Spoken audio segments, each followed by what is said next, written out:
lentas, aire mineral.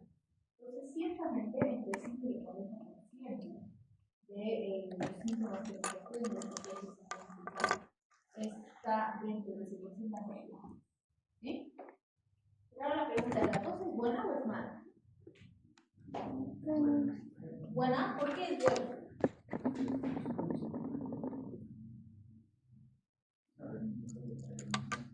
¿Cómo?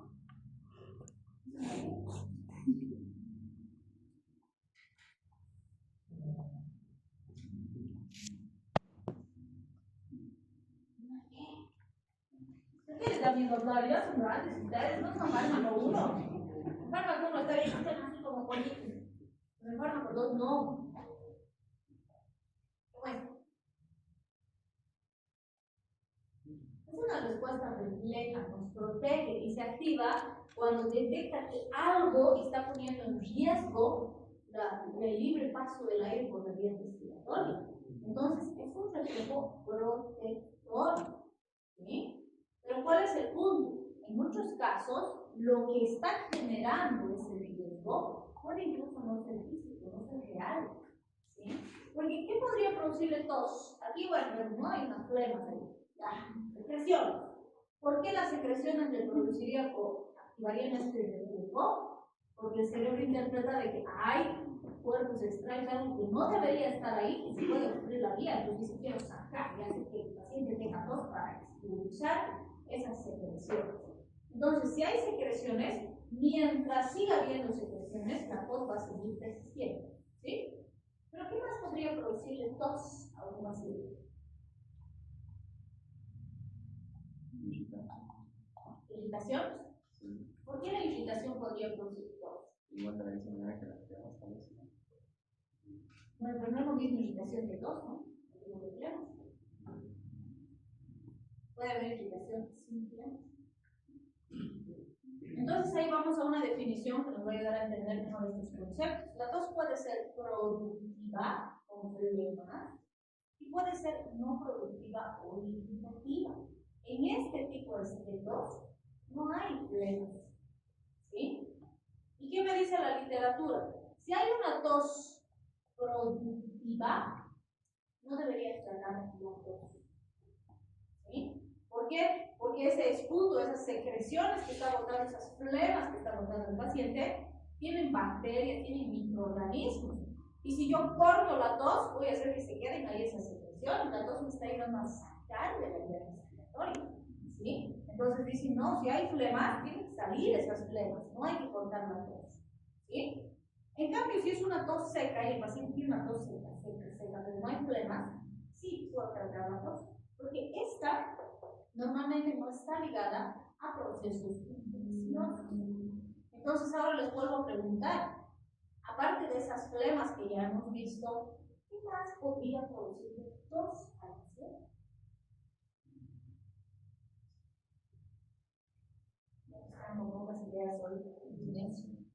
Fíjense esta lista.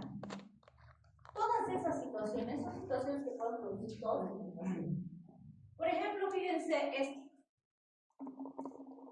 Reflujo gastroesofágico. Ni siquiera es una afectación del sistema respiratorio, pero por la irritación que genera esa acidez, puede irritar la vía respiratoria y producir tos.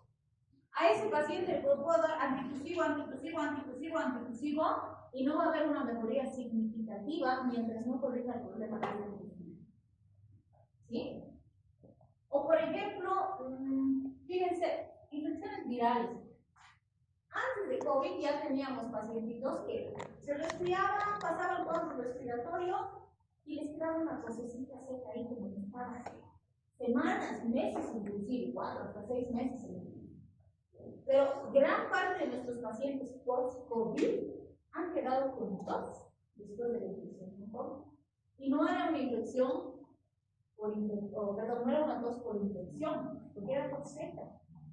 Quedaba tan lesionada la mucosita, tan inflamada la vía respiratoria, y comía algo picante y empezaba el ataque de tos. Comía algún dulcecito con una esencia muy fuertecita, ya le empezaba a soltarse el tos. Hacía un poquito de frío, ya empezaba a toser. ¿Sí? Entonces han debido ver, ¿no?, muchos de los pacientes con COVID andaban con su agüita, ¿no? Porque empezaba a picar agüita, porque encima pues empezaban a toser y todo, así el eje, ¿sí? Entonces, ciertamente sí, las infecciones virales pueden desencadenar una tos seca que puede durar varios meses después de que se ha resuelto completamente el cuadro de infección. ¿Sí? Y en ese caso sí podemos ayudar con un anti. ¿Sí? Bien, ustedes han visto fármacos viejas. ¿Qué son los viejas? Fármacos modificadores de la enfermedad. ¿Qué son los viejas fuertes?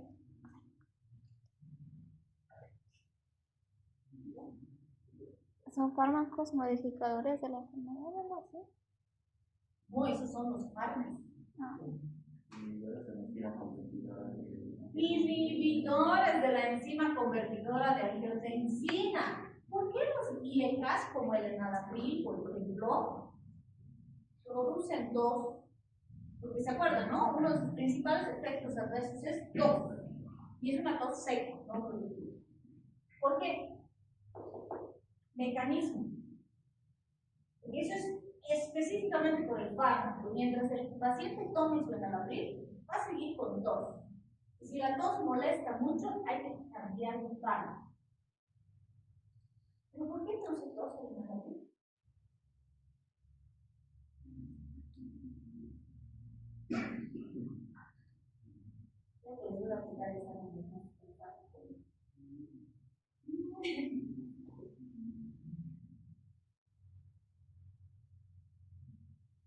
La vía de las bradiciminas y la sustancia B se activa de forma paralela al sistema renina-angiotensina.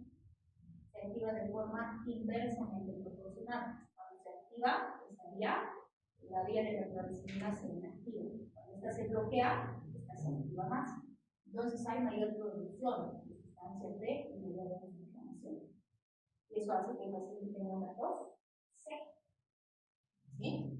Y mientras esté usando el fármaco, ese mecanismo va a existir y por lo tanto el paciente va a seguir teniendo una tos.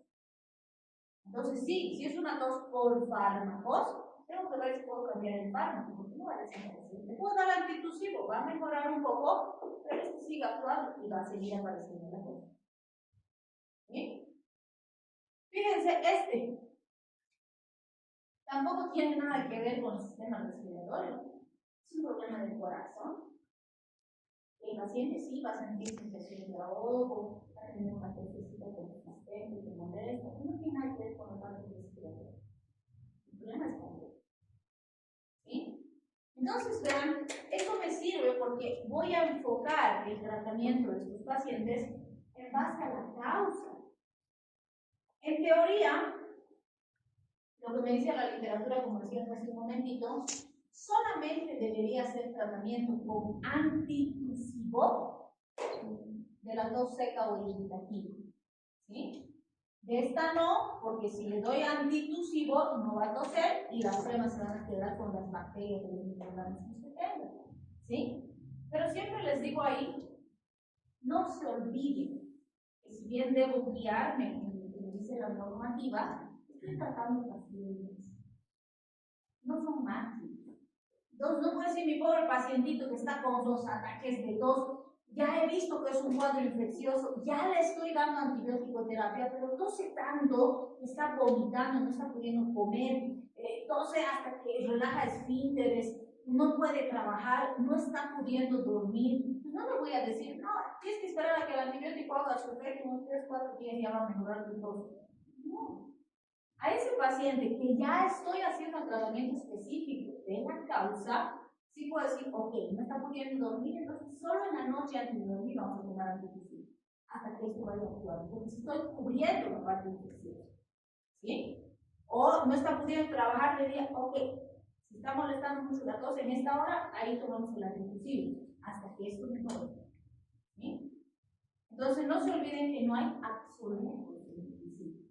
Normalmente, tos productiva no tratamos con antitusivo, tratamos la causa del problema. Pero si la tos es de demasiada intensidad y realmente está perjudicando al paciente, puedo apoyar con el antidepresivo. Obviamente, si mi pacientito me dice, no, estoy botando flemitas, pero me molesta un poco más en la noche, pero después en el día estoy tranquilo, ok, ahí voy a esperar que el tratamiento específico haga su trabajo y actúe. No necesito darle antidepresivo, porque la tos me molesta mucho, a ratos nomás un poquito, ya. ¿Sí? Pero siempre valor, cada paciente es diferente. ¿Sí? Muy bien. Entonces, los antitussivos se clasifican en tres grandes grupos.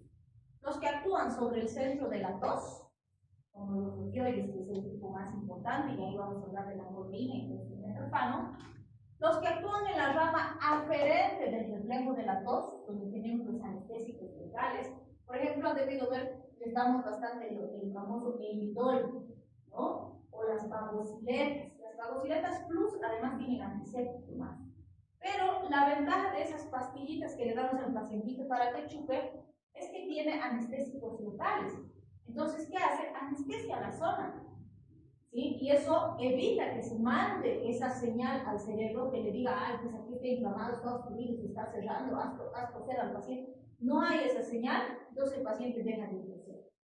Pero fíjense, estoy anestesiando la zona, ¿estoy resolviendo la causa? No.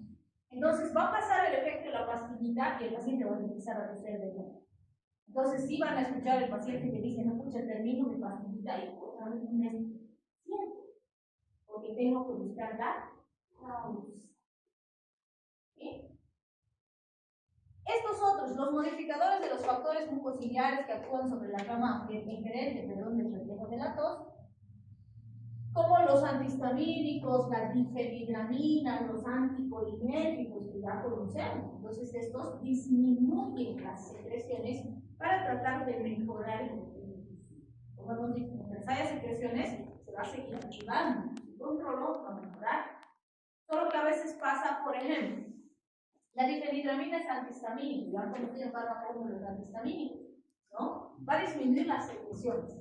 Pero hay pacientitos en los que el antihistamínico disminuye tanto las secreciones que ya también genera sequedad en las mucosas y esa sequedad irrita y produce tos.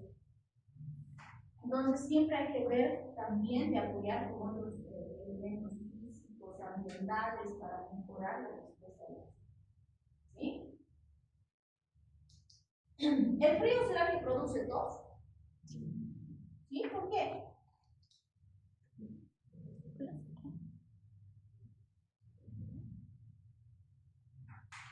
Porque hace que las mucosas se sequen. ¿Sí? Y además genera espasmo cuando las mucosas se secan mucho. Y eso genera oxígeno. Entonces, muchas veces, por ejemplo, aparte de que le estamos dando medicación al paciente, una recomendación muy útil y muy básica, podríamos decir, es que humidifique el ambiente. ¿Sí? Por ejemplo, nos dice, no, a la madrugada le da unos ataques de tos terribles, pero tos porque no hay control. Y eso es porque el ambiente se seca. A cierta hora se enfría de golpe y se pone más seco el ambiente y eso irrita la respiratoria y el paciente tose. Y aparte del fármaco que le estamos dando, le decimos, ok, Juanito, vas a poner una sillita en tu cuarto donde duermes, escribes una toallita pequeña, la cuelgas y duermes con esa toallita. Eso es suficiente para humidificar el ambiente y el paciente no tiene problema. ¿Sí? Basta. Si tiene vaporizador en la casa y puede hacer vaporizar manzanita, mejor. Pero si no, la comida es suficiente. Y van a ver que van a ser menos. Entonces, esas pequeñas cositas que no son farmacológicas, también es importante que orienten al paciente. Van a mejorar su resultado. ¿Sí? Bien. Entonces, fíjense, vamos a ver a la codeína. La codeína pertenece a un grupo muy importante, porque pertenece al grupo de los opioides. ¿Y qué son los opioides?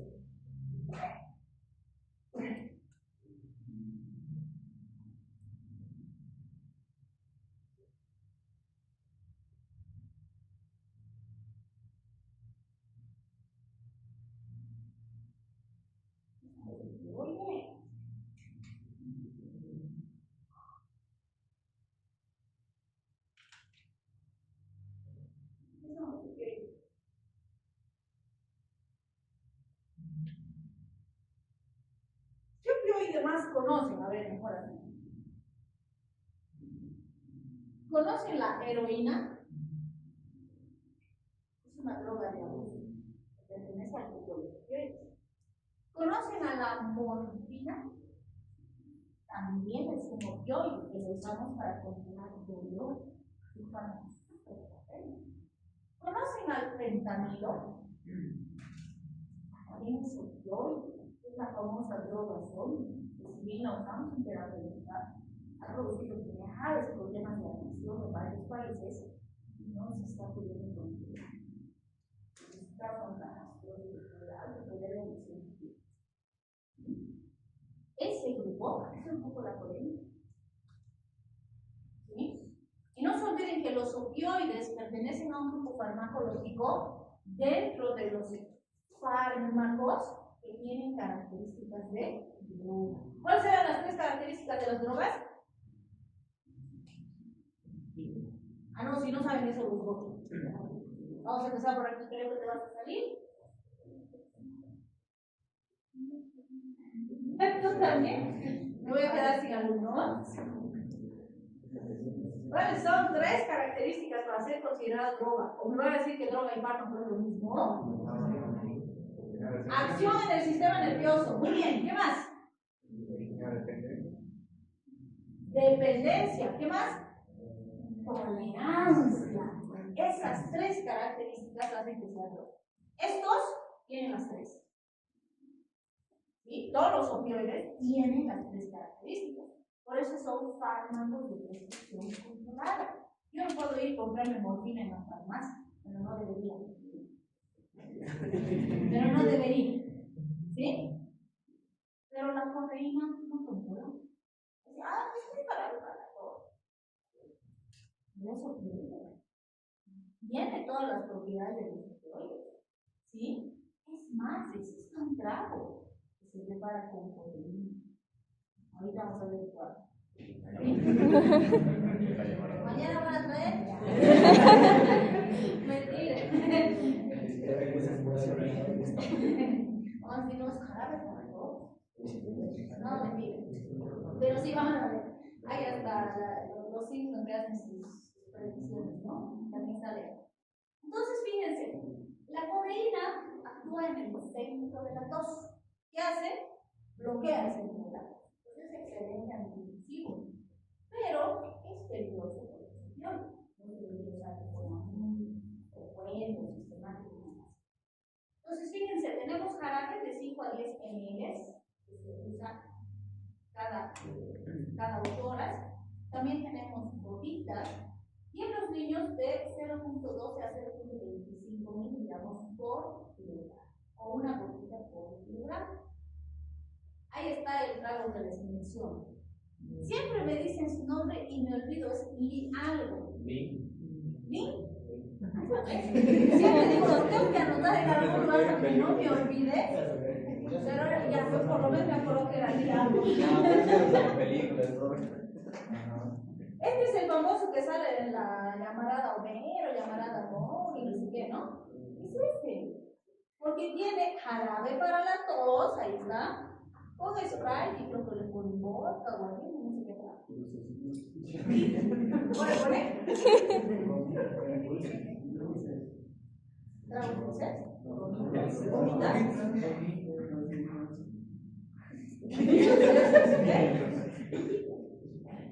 Entonces la pregunta es, ¿cómo cuánto se tomará cada, no puedo decir cada cliente? ¿Se tomará un vasito y se va a su casa? No. ¿Y cuál es el punto? Van a ver que todos los efectos adversos de los opioides aumentan con el alcohol. No se debe asociar. Aquí estamos mezclando, así que estamos dando al cliente. ¿Se dan cuenta? Y no se toma pues así, normalmente se prepara bien caro, se toman así, ¿no? Entonces es peligroso. ¿Qué hacen los opioides? Pueden producir hipersensibilidad, que bueno, igual que cualquier otro fármaco. Las náuseas, la constipación son comunes, esta es la más peligrosa, la depresión respiratoria. porque la depresión respiratoria puede llevarnos a muerte del paciente. ¿Sí? ¿Y cuándo esta es mayor? Dosis altas. Por eso les decía, ¿será que se toma mucho y se va? No. ¿Va a tomar más? Pacientes con mayor sensibilidad. ¿Quiénes tienen más sensibilidad? Ancianos, asmáticos, pacientes con EPOC, pacientes con insuficiencia respiratoria. Y el otro elemento importante con los opioides es la sedación. Entonces, es sumamente importante que nosotros seamos cuidadosos, porque tristemente yo les digo, cuando controlamos muy bien la morfina, el fentanilo y demás, nadie controla el jarabe para la tos. Entonces sigue siendo un opioide. Es que cuando usamos como antiintusivo la dosis es bajita. Sí, pero ¿cuál es la tendencia del paciente cuando le doy antiintusivo? Le doy, ya, Juanito, te vas a tomar 5 ml cada 8 horas. Toma, faltan 7 horas, ¿no? Y la tos le empieza a molestar, va a esperar 7 horas. No, va a agarrar el 15, se va a tomar otro. O algunos como si fuera sobaquera, ahí está su jarabe para la tos. 12, un solo. 12, un solo. Se van a tomar los más altos. Dicen, no, antiintusivo, no más es. Hay que usar con criterio, hay que advertirle al paciente de los riesgos, y si se puede hacer adicto, sí. Tiene las 3 características de droga: produce tolerancia, produce dependencia. ¿Se puede hacer adicto el paciente al jarabe para la tos? Absolutamente. ¿Bien? Ay, yo no tomen link. Ok. Yo he visto, ok. Entonces, fíjense, como alternativa a la codeína sale el dextrometorfano. Y algunos cometen el error de decir, es que el dextrometorfano no es opioide, sigue siendo opioide. Solamente que su potencial de efectos adversos y de riesgo es más bajito que el de la codeína, por eso es que lo consideramos más seguro. Pero sigue siendo opioide, sigue produciendo tolerancia, sigue produciendo dependencia. ¿Sí? Entonces, es más seguro, pero igual hay que usarlo con cuidado. ¿Sí? Entonces, fíjense, va a inhibir el centro de la tos. Tenemos jarabes de 10 a 15 miligramos en 5 ml. En adultos, vamos a darle jarabe de 5 o 10 ml cada 8 horas, o sea, podemos darle solo la mitad de este o 7.5 de este, dependiendo de cómo queramos que. Y le podemos dar cada 8 cada 12. En los niños vamos a usar 2.5 ml cada 6. En general, si ustedes preguntan a los pediatras, entre codeína y dextrometorfano, si quieren que usar el niño, prefieren el dextrometorfano. Antes, cuando no había otras cosas mejores, codeína usamos pero actualmente no. Y es más, si pueden no usar dextrometorfano, mejor no. Tenemos algunos jarabitos para la tos, que son en base a plantitas como a tomillo, a otras cositas. Deben usar esos que, entre comillas, son más naturales. Tienen menos riesgo. Entonces, sí hay una disminución muy significativa del uso de estas sustancias en pacientes pediátricos por el riesgo. ¿Sí? Bien, ¿qué puede producir? Igual que la codeína, somnolencia, puede producir alteración y oscilación en estado de excitación y confusión. También trastornos gastrointestinales, aunque su afectación a nivel gastrointestinal es mucho más bajita que de la codeína. También se ha visto sequedad de mucosas, que puede hacer que parezca más tos. También reacciones urticarizantes, igual que con la codeína, la hipersensibilidad. Y la represión respiratoria, que es el riesgo más importante con la codeína, con esta es mucho más baja. No quiere decir que no lo produce, sí produce insuficiencia respiratoria, pero su capacidad de producir es más bajita, por eso decimos que es más seguro que la codeína. Y muchos han reemplazado codeína por dextrometorfano. ¿Sí? Sí puede producir adicción, ya lo hemos dicho, y también puede producir intolerancia digestiva, igual que la codeína, pero su capacidad de producir alteraciones aquí es más baja. Entonces, sí produce todos los efectos adversos de la codeína, pero en una intensidad mucho menor, por eso es más seguro, insisto, pero sí los produce. ¿Sí? Bien, tenemos también los mucolíticos y los expectorantes. antiintrusivos, los mucolíticos y los expectorantes están ampliamente cuestionados por varios grupos profesionales, ¿no? Porque dicen, no, pero es una respuesta normal del organismo, o el organismo solito debería producir eso. ¿Para qué le damos fármacos con sus objetivos? Porque ¿qué hace un mucolítico? Destruye los mocos.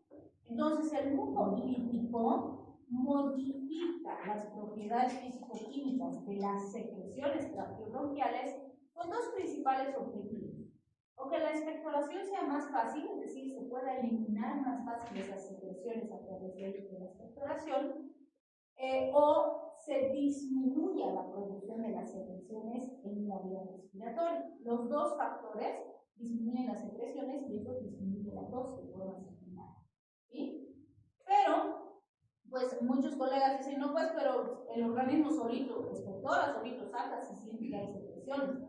Siento, pero van a ver que en los últimos cuadros respiratorios, más aún post-COVID, que hasta los cuadros por gripe común, por influenza, están bastante complejos y ampulosos, el pacientito se queja de que tiene secreciones, tiene flemas y no puede botar. El paciente adulto que sabe expectorar, imagínense en el paciente pediátrico que no sabe expectorar. Entonces sí sirve. Y en COVID, por ejemplo, hemos usado bárbaramente los mucolíticos, porque algo que dificultaba más la respiración del pacientito, incluso los que estaban hospitalizados y demás, eran las secreciones abundantes que había en la vía respiratoria. Y la acetilcisteína ha sido pues más maravillosa, una belleza de fármaco en el paciente. Entonces, en pacientes con COVID, con neumonías, con EPOC, con asma, con bronquitis, con cuadros infecciosos graves, donde hay mucha secreción, los mucolíticos son una ayuda muy importante. ¿Sí? Los expectorantes, estos son más polémicos todavía. En estos sí les damos razón en algunos aspectos. Los expectorantes, ¿qué es la expectoración? Eso saben ustedes. ¿Qué es expectorar?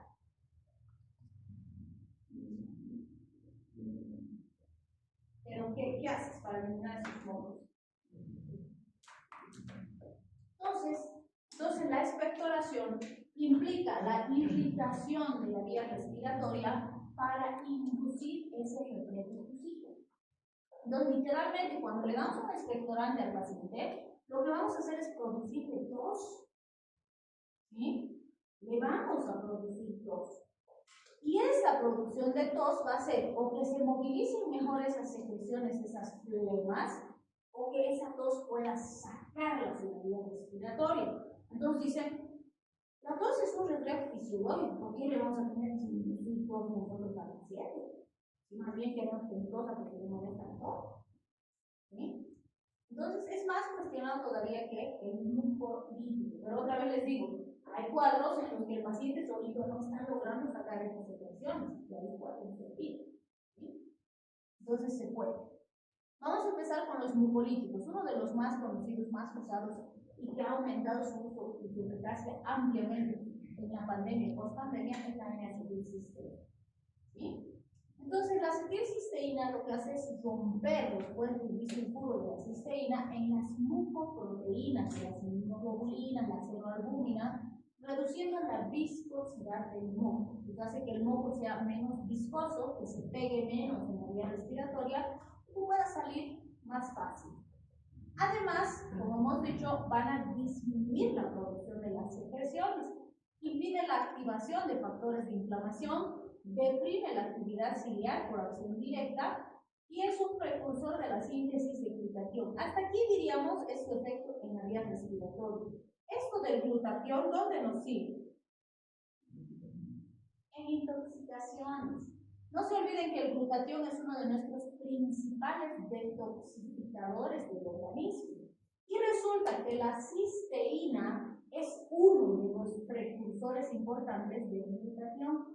Por eso es que la acetilcisteína, como hemos visto en fármaco 1, es el antídoto para la intoxicación por paracetamol, que va a ayudar a que se elimine el N-acetilbenzoquinona, que es el metabolito tóxico del paracetamol, permitiendo mayor formación de glutatión y que este metabolito se convierta en ácido metabúrico y se pueda eliminar más fácil. ¿Sí? Entonces, muy importante. Además, fíjense esto que qué interesante es, ¿no? Estos últimos años se están haciendo muchos estudios en base a glutatión. Se cree que puede ser una alternativa terapéutica para cáncer. porque el glutatión en condiciones normales, aparte de ayudarnos a detoxificarnos, también ayuda a regenerar células enfermas y a destruir células dañadas. Por eso también dicen, el glutatión también es importante en el envejecimiento. Si tienes menor glutatión o más glutatión, envejeces más lento, porque las células viejas las eliminan. Entonces, se está trabajando mucho en glutatión como tratamiento anti-envejecimiento y tratamiento para cáncer. ¿Sí? Pero hay que tener cuidado porque muchos están, entre comillas, vamos a decir, vendiendo como glutatión las cosas. ¿Sí? Por ejemplo, hay uno que se llama